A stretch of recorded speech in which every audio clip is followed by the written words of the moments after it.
ঝিনাইদহে ২০ রকম কালারের চা ভিন্ন ভিন্ন স্বাদে তৈরি করে চমক সৃষ্টি করলেন মোহাম্মদ কামরুল ইসলাম। তিনি বলেন, আমার চা তৈরি করার কৌশল ইউটিউব দেখে শেখা। ঝিনাইদহ থেকে ওমা আক্তারের প্রতিবেদনে থাকছে বিস্তারিত।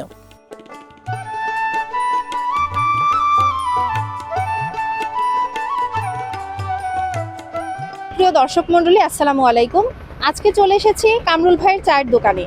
এখানে নাকি ২০ রকমের চা বিক্রয় করা হয়, তো সেটাই দেখানোর জন্য আজকে এখানে আসা।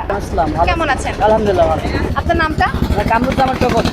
আচ্ছা, আপনি যে এখানে ২০ কালারের চায়ের দোকানটা দিয়েছেন, তো এই আইডিয়াটা আপনার কিভাবে আসে?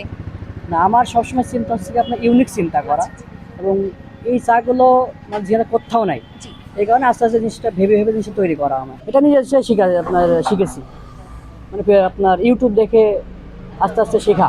আমার এখানে লেবু চা আছে, মালটা আছে, তেঁতুল আছে, ঝাল আছে, নীলকণ্ঠ ফুলের চা আছে, ড্রাগন ফলের চা আছে, মধু আছে, কালো জিরে আছে, দুধ চা আছে, লাল চা আছে, রেডিমেড চা আছে, এবং আছে আপনার সজনে পাতার চা আছে, আপনার হচ্ছে রোজলা ফুলের চা আছে, চাইল্ডারের চা আছে, পাকা কলার চা আছে, জলপাই চা আছে, গ্রিন টি আছে, আরও অনেকেই আছে। এটা বিভিন্ন জায়গা থেকেই আসে, যেরকম শোলকুপা থেকে আসে, যশোর থেকে আসে, বিভিন্ন জায়গা থেকে আসে। বলতে চাই যে যারা এখনও বিভিন্ন রকম মানে অদ্ভুত চা খাইতে এখনও আসেন নাই, তারা অবশ্যই কামরুল ভাইয়ের দোকানে এসে একবার হলেও চাটা খেয়ে দেখতে পারেন যে কামরুল ভাইয়ের চাটা কেমন।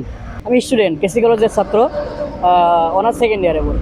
আর অন্য কোনো চাকরি, আমার নিজস্ব ব্যবসা আছে চা পাতি, আমি এটা মার্কেটিং করি। এর পাশাপাশি লোকেশনটা হচ্ছে গিয়ে ঝিনাইদহ পলিটেকনিক কলেজ পার হয়ে জমজম ফ্যাশনের সামনে কামরুল টি স্টোর।